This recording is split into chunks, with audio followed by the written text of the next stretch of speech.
minha NVI, que diz: no entanto, está chegando a hora, e de fato já chegou, em que os verdadeiros adoradores adorarão o Pai em espírito e em verdade. São estes os adoradores que o Pai procura.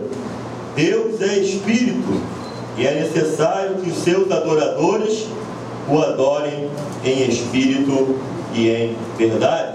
Disse a mulher: eu sei que o Messias, chamado Cristo, está para vir. Quando ele vier, explicará tudo para nós. Então Jesus declarou: eu sou o Messias, eu que estou falando com você. Amém? Sua assento, dando glória a Deus. Amém, Jesus. Vou contar um pouquinho da minha vida antes de trazer a mensagem. Eu sou da Igreja Evangélica em Missões, em Barros Filho. Sou ali pastor auxiliar. Se você conhece mais ou menos ali a Avenida Brasil, em Barros Filho, tem uma comunidade chamada Comunidade do Chaves. Tá? A minha igreja é uma igreja, um prédio alto, em cima da comunidade. Eu não sei como meu pastor conseguiu construir um prédio em cima daquela comunidade, mas ele teve fé e construiu. Tá? É um prédio de 4 andares e ao redor é só casas bem simples mesmo. E da Avenida Brasil você vê indo para o centro, à sua esquerda você vê um prédio bem alto, um morro lá. Estou ali, sou convertido desde 1999, quando eu aceitei Jesus em junho. Fui consagrado a presbítero em 2010 e a pastora em 2011 em Manaus, quando eu morei lá por 2 anos e conheci uma outra família do Ministério de Oração pela Nação, da qual eu sinto muita falta aqui no Rio de Janeiro. Então, mais ou menos essa é a minha estrada. Tenho 30 anos e eu quero ser bênção para a sua vida nessa noite. Eu quero que você abra o seu coração. Tá? A mensagem é um pouquinho pesada, um pouquinho forte, e eu preciso que você dê atenção. Já poderia ter ido embora, a mensagem que a pastora trouxe aqui, já poderia ter ido embora para casa, né? Mas cabe nós ainda complementarmos com mais uma palavra, amém? Amados, o texto que nós lemos nessa noite, eu não sei quem foi que colocou o tema, né? Que orou a Deus e pediu direção de Deus para esse tema. É um tema muito profundo, vai muito além da adoração. Jesus está praticamente mudando todo o conceito do povo judeu. O povo judeu, ele, com Moisés, ele recebe as tábuas da lei.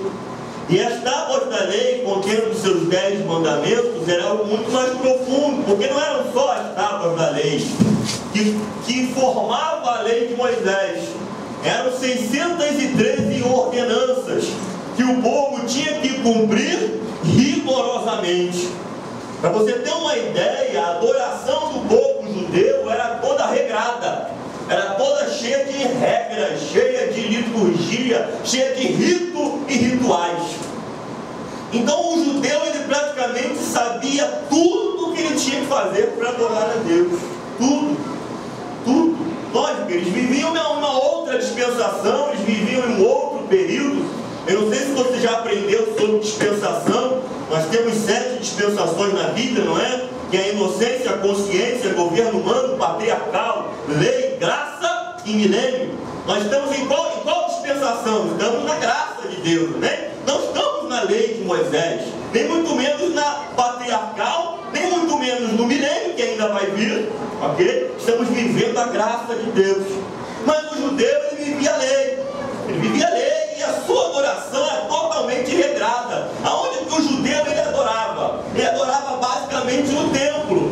O templo para o povo judeu era a expressão máxima, né, da adoração de Deus na terra. A referência de Deus para o povo judeu era o templo. É por isso que você lê em 2 Crônicas 7,14, e se o meu povo que se chama pelo meu nome se humilhar e orar e buscar a minha face, não é? Vai vir nesse lugar e vai fazer tudo isso, eu ouvirei dos céus e, né, perdoarei seus pecados, sararei a sua terra.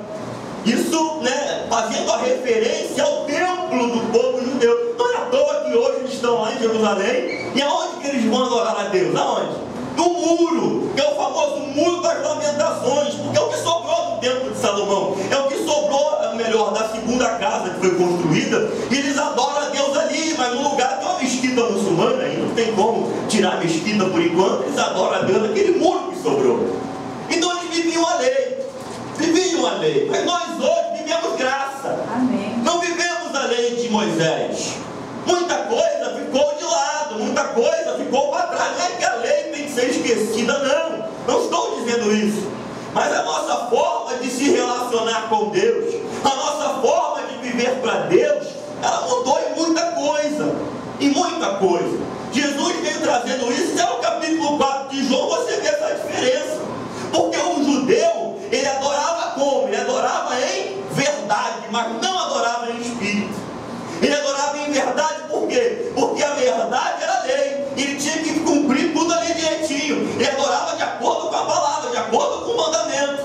Mas nós hoje não adoramos só em verdade, de acordo com a palavra. Nós adoramos em espírito, porque o judeu não tinha o Espírito Santo dentro dele, guiando ele, movendo ele, conduzindo ele, dirigindo a vida dele. Hoje, através de Jesus, o Espírito Santo está dentro de nós.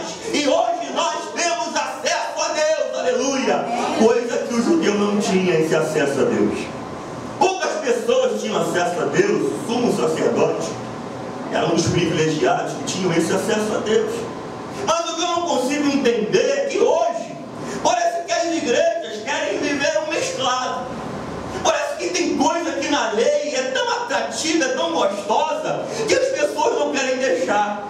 Que as pessoas não querem deixar de viver. Parece que hoje o cristianismo está meio judaizado, né? Está meio misturado com aquilo que o judeu fazia. E hoje você não sabe o que é da graça e o que é da lei. Tem coisa que o crente faz que é da lei e tem coisa que o crente faz que é da graça. E você não sabe aonde você está, como é que faz. Eu aprendi assim. A Bíblia não diz isso, mas lá nas cartas do apóstolo Paulo diz outra coisa. É mesmo, diz. Então fica essa misturada toda, não é verdade? Esse troço todo misturado. E Jesus, ele veio trazer uma nova aliança, um novo momento, um novo período. E o impacto já é profundo. Porque o questionamento com essa mulher é o seguinte: a mulher está preocupada. Aonde é que eu vou adorar? Não é isso? Os judeus adoram em Jerusalém. Nós, samaritanos, adoramos no Monte Gerizim. E aí, Jesus, aonde que eu vou adorar? Porque ela está acostumada com as regras.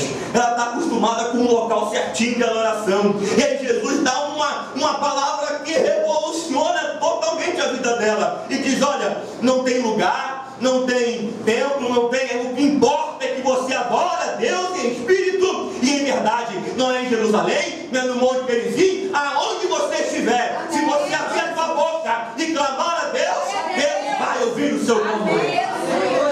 Aleluia! Glória a Deus!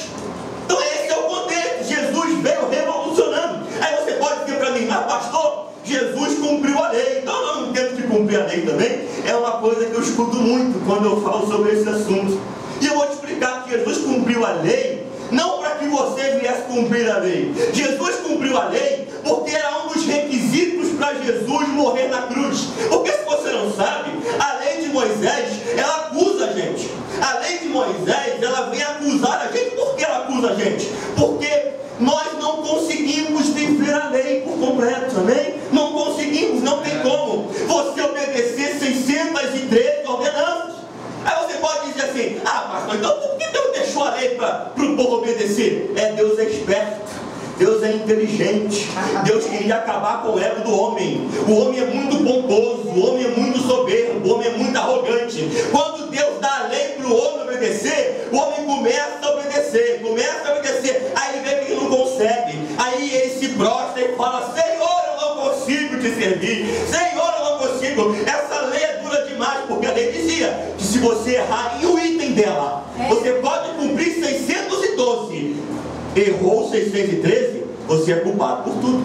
Isso é a lei de Moisés, é dura demais, mas a lei, como diz em Gálatas 3, o propósito da lei é revelar o nosso pecado, a nossa transgressão, revelar o quão falho nós somos, revelar o quão carente de Deus nós somos, amém? É revelar o quão fraco nós somos. E enxergando o quão fraco nós somos, nós conseguimos olhar para a cruz de Deus, de Jesus, e falar, eu quero essa salvação para a minha vida, porque de mim mesmo eu não consigo obedecer a Deus, eu me agarro em Jesus.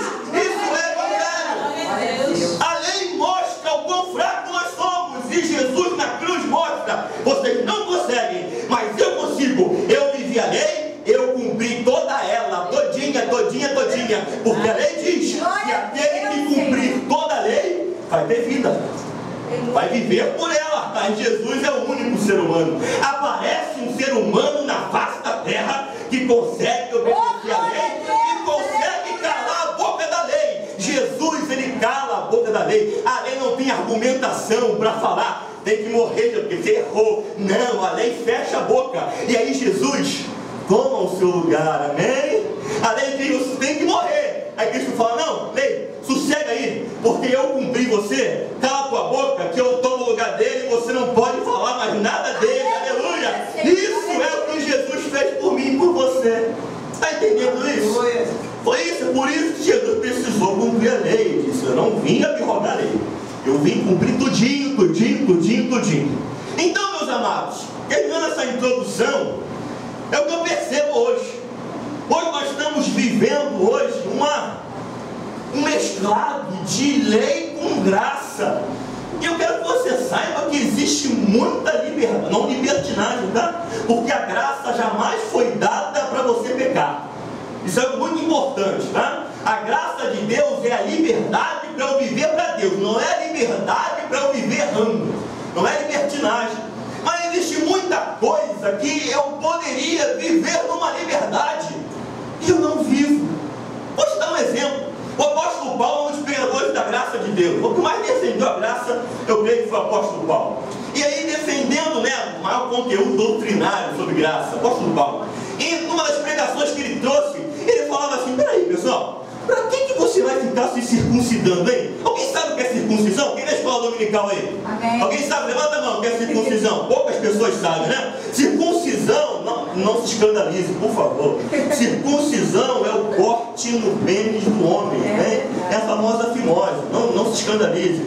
Isso era feito, a minha irmã está rindo ali, é o 8º dia do bebê recém-nascido.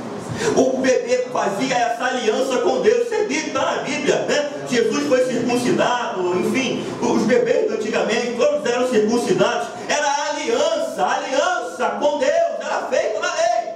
Mas o que acontece? Jesus trouxe graça, um novo período, um novo momento, onde a circuncisão não é mais na nossa carne, a circuncisão é na nossa alma, é a mudança do Espírito. É que a irmã falou, a pastora, é a transformação que vem de dentro para fora, aleluia. Isso é graça, é a circuncisão, é a aliança dentro de mim, é o corte dentro da minha alma, a qual eu tenho o selo do Espírito Santo, aleluia. E eu não preciso andar com corte na minha genitália para dizer que eu sou servo de Deus.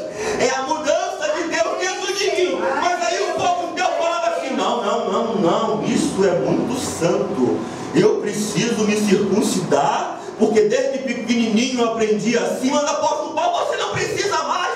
Não, mas eu preciso, que não sei o quê. Então, essa era uma das maiores lutas do apóstolo Paulo, era ir tirando aos pouquinhos as práticas que não faziam mais sentido na nova aliança. E é o que esse texto de João 4, quando eu olho para ele, eu lembro de tanta coisa, porque Jesus está fazendo justamente isso. Ele está mostrando uma essência, um caminho mais excelente, ele está mostrando algo mais profundo para a gente. E eu quero compartilhar com vocês de 4 coisas que eu lembro. E aí você segura aí que algumas são fortes. De 4 coisas que eu lembro quando eu olho para João 4, para essa conversa tão maravilhosa que Jesus teve com essa mulher. A primeira coisa que eu observo, e eu traz a minha memória assim instantaneamente, é sobre lei e graça. Por que lei e graça? Porque como é que você obedece a Deus na lei e como é que você obedece a Deus na graça? Isso tem causado muita confusão hoje no meio do povo de Deus, muita confusão. E engraçado, a confusão é tanta que o pregador consegue pregar graça e lei ao mesmo tempo. Não sei como isso, eu não sei como, porque graça é o quê? É favor e merecido, não é? Você já leu Efésios 2? Amém. Fala sobre o quê? A salvação vem de quem? Vem de mim? Vem de quem? Vem de Deus. É dom de quem? Dom de Deus, não é? Há alguma coisa que eu posso fazer para ser salvo? Não. Mas aí eu vou mostrar para você que hoje as pessoas querem adicionar algumas coisas. Porque quando eu falo lei, em Gálatas capítulo 3, verso 12, vai dizer o seguinte, algo muito importante. Vai dizer que na lei Como é que o servo de Deus vivia na lei? Ele praticava os mandamentos da lei para ser abençoado por Deus. Era assim que funcionava. Então, se o camarada não obedece a Deus na lei, o que acontecia com ele? Parava de chover, não é isso? A plantação não desenvolvia, o inimigo entrava na terra, não é isso? Então, um vendaval acontecia. Mas quando o povo se voltava e voltava a obedecer, as coisas voltavam à sua ordem natural, não é isso? Então era assim que acontecia na lei. Então Gálatas 3:12 vai dizer o quê? Que na graça é pela fé, e na lei é pela prática. Depois em casa você pode abrir e você vai ver. Na lei eu tenho que praticar. Mas peraí, pastor, então na graça eu não tenho que praticar nada? Não é isso. O negócio é a essência. Porque na lei eu pratico para ter, né? Eu obedeço para ter. E como é que é na graça? Eu creio, e porque eu creio, as boas obras fluem da minha vida, e eu passo a viver para Deus. Por quê? Porque Deus entrou em mim e transformou a minha vida. O povo da lei não conhecia o que era novo nascimento, o que é ser gerado novamente em Jesus. O povo da lei não conhecia isso. Por isso é que a vida deles com Deus, o relacionamento deles com Deus, era mediante o quê? A observar práticas de mandamentos. Mas nós hoje, pela fé, você veio a essa igreja, levantou a sua mão, aceitou Jesus, Jesus entrou na sua vida através do Espírito Santo, transformou você em uma nova criatura. As coisas velhas são passadas, desde que tudo se fez novo. Você passou a andar de acordo com a vontade de Deus, e você passou a amar a Deus. E esse amor a Deus, mediante a sua graça, te conduz a viver para Ele, a obedecê-lo, e amá-lo, e adorá-lo, enfim, a viver para Ele. É algo que flui da nossa vida. Diz Tiago: você quer mostrar a tua fé? Eu mostro a minha fé pelas minhas boas obras. É isso. Então flui da tua vida, crente. Por que eu estou pregando isso, hein? Por quê? Porque hoje está uma mania de crentez. Hoje em dia as pessoas têm um encontro com a religião. Sabe o que acontece hoje? Não se assusta não, é assim que acontece. O culto vem, todo mundo fica emocionado, você visita uma igreja, aí o pastor chama: quer vir para Jesus? Quero vir. Aí ele vem, não quer nada, aí vem. Aí levanta a mão, tal. Aí vira membro da igreja, não teve um encontro com Deus. Aí ele, porque levantou a mão, vai começar a obedecer a Deus. Ele faz parte do grupo jovem, ou do grupo de senhoras, está um tempo na igreja. E o ser humano, por conta própria, né? Ele até consegue cumprir muita coisa da palavra de Deus, pelo esforço próprio. Ele vai obedecendo a Deus, não é isso? Aí aprende, né? Eu vou obedecer, porque se eu obedecer tudinho eu vou ser salvo. É pela graça, né? É pela graça, mas eu tenho que obedecer, porque se eu não obedecer, eu vou perder minha salvação. Se eu faltar um culto, se eu fazer assim, eu fizer assado, e que não sei o quê. Aí, a graça de Deus é transformada, sabe em quê? Em mérito pessoal. Você começa a adorar a Deus, a servir a Deus, não porque você teve um encontro com Deus pela fé, é porque você teve um encontro com a igreja, um compromisso com a igreja, um compromisso com os irmãos, um compromisso em honrar aquilo que você fez. E não houve o quê? Não houve transformação dentro da tua vida. Glória a Deus, Senhor. A graça de Deus é o poder de Deus que vem sobre nós e transforma a nossa existência. É por isso que você vê tanto problema hoje na igreja, porque hoje tem tanto problema. Por quê? Porque tem tanta falsa conversão e tanto nasce morto. São pessoas que nascem mortas.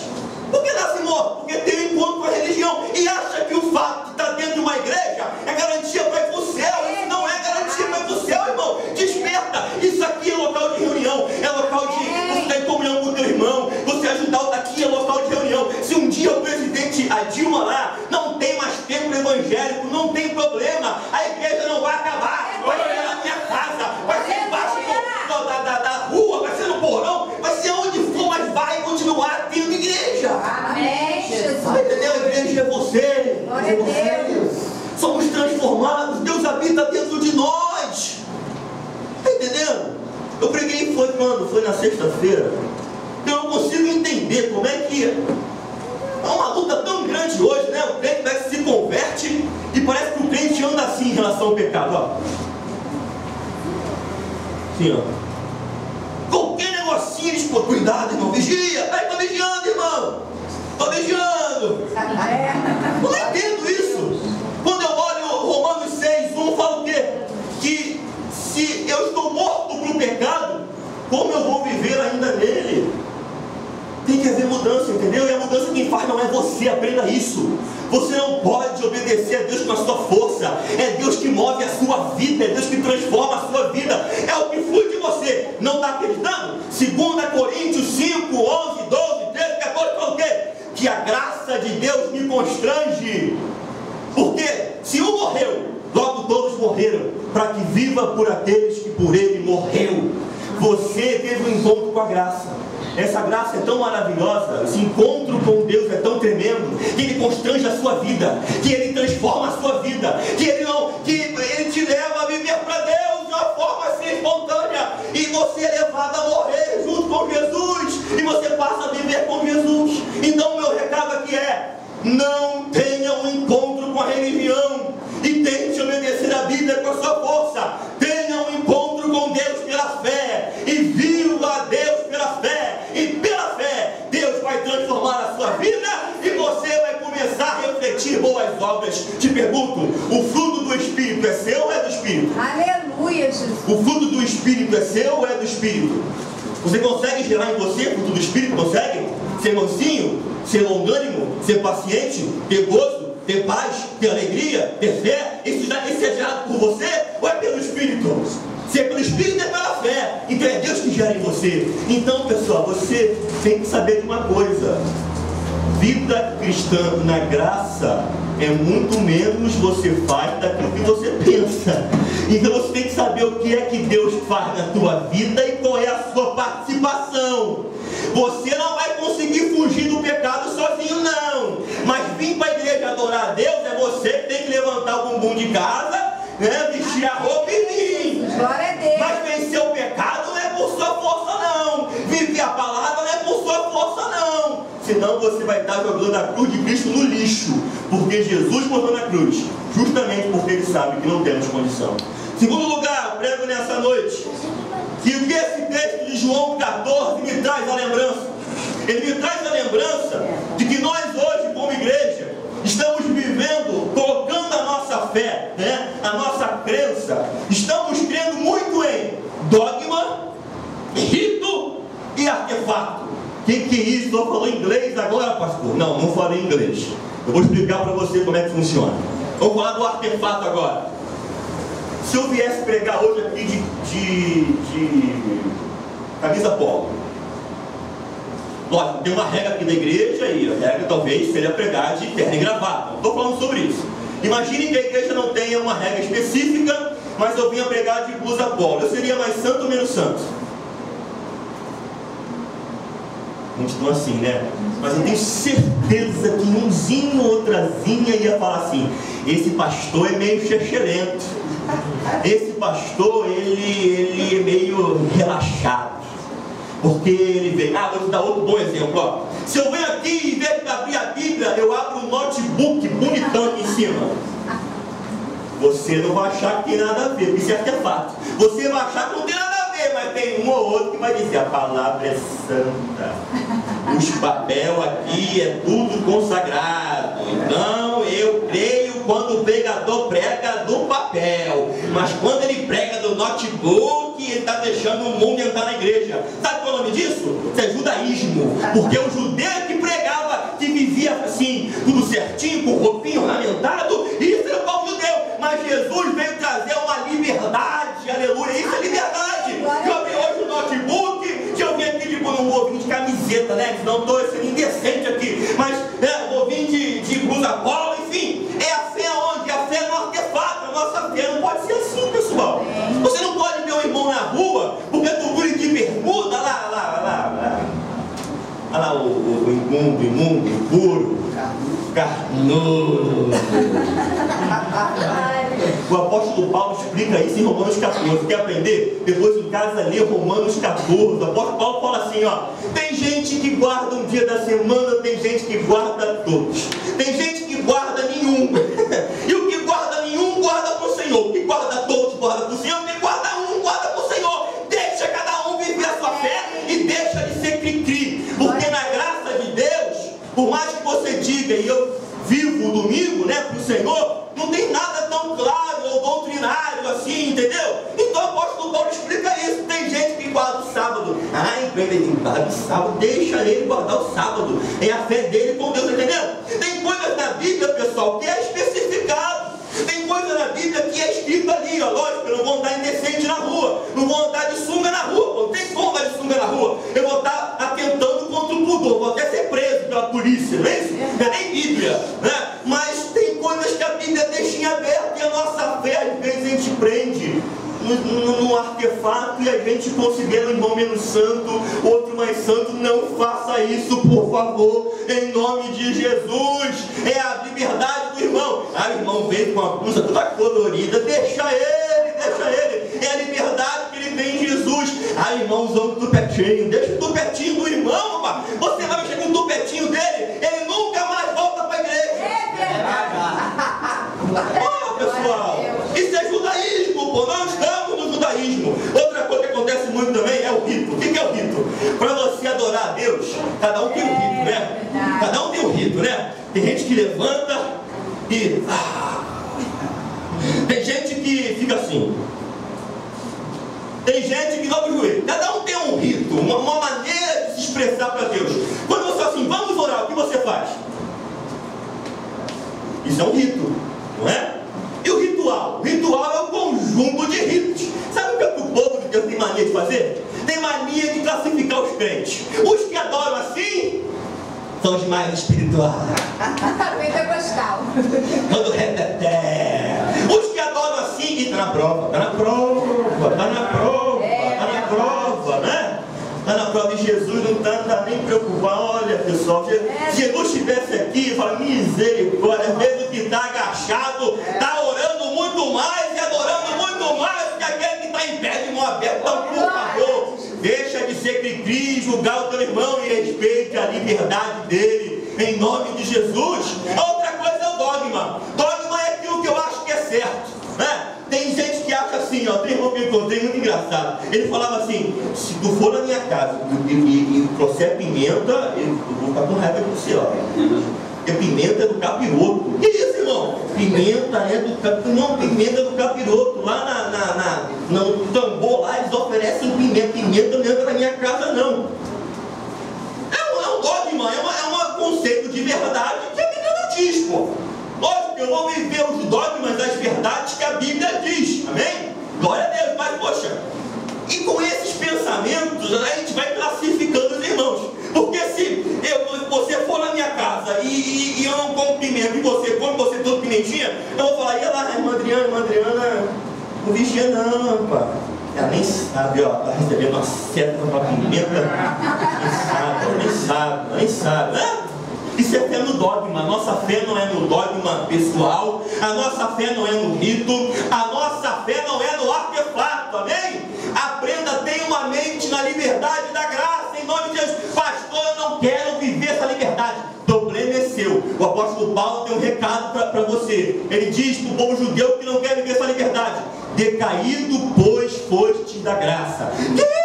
Eu não tenho mais graça na minha vida. Não, o apóstolo Paulo está dizendo isso. Ele está dizendo que você tinha uma liberdade e não quer, então você não vai usar. O problema é seu, deixa eu usar em nome de Jesus, amém?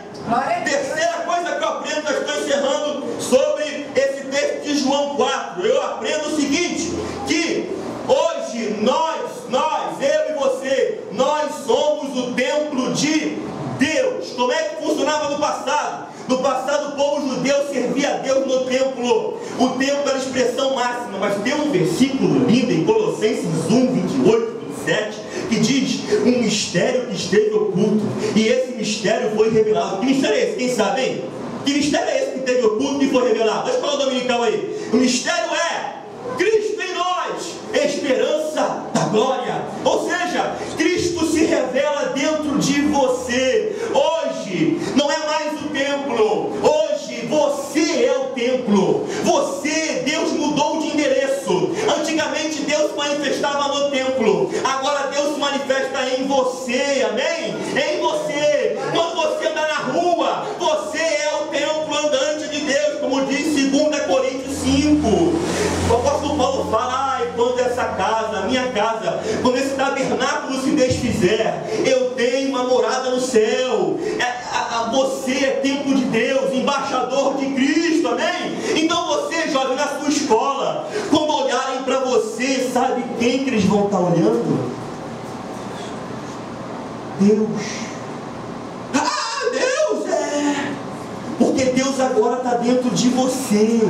Você é referência de Deus. Está entendendo a seriedade? É por isso que o mundo taca tanta pedra na igreja, porque nós andamos e Deus habita dentro de nós.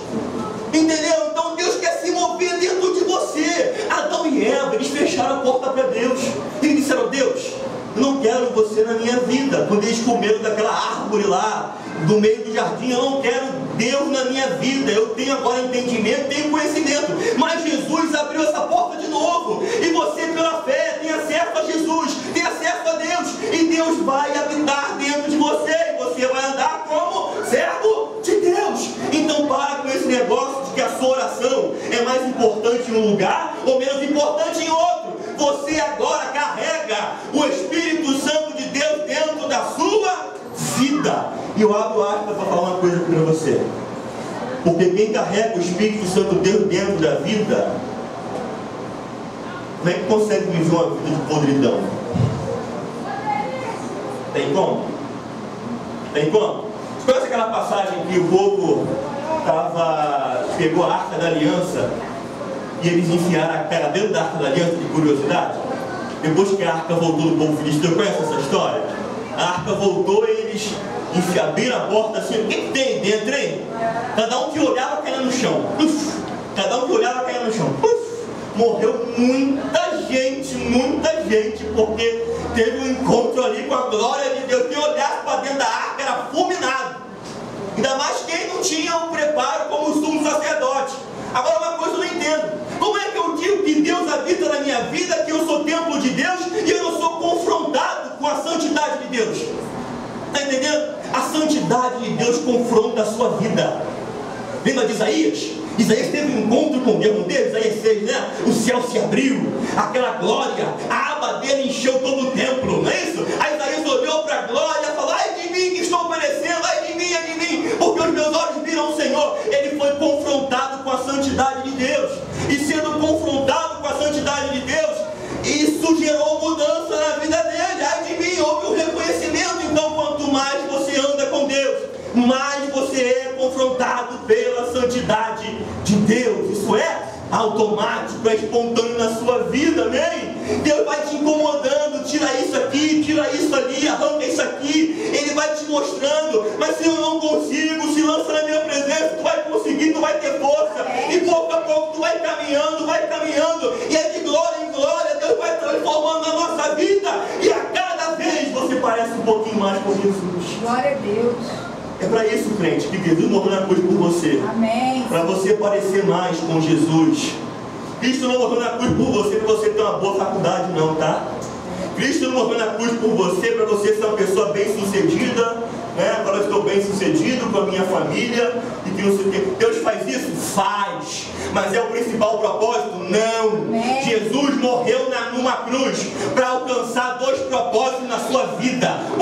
Livrar você da morte, porque a morte era um calo no nosso sapato. E segundo, fazer com que você pareça mais com Jesus. Aleluia. É por isso que passa a prova na tua vida, é por isso que teu pneu fura, é por isso que dá aquele problema que você não entende. Ah, pastor, o meu pneu do carro furou porque foi livramento de Deus, né? Até pode ter sido, mas o propósito principal não foi esse.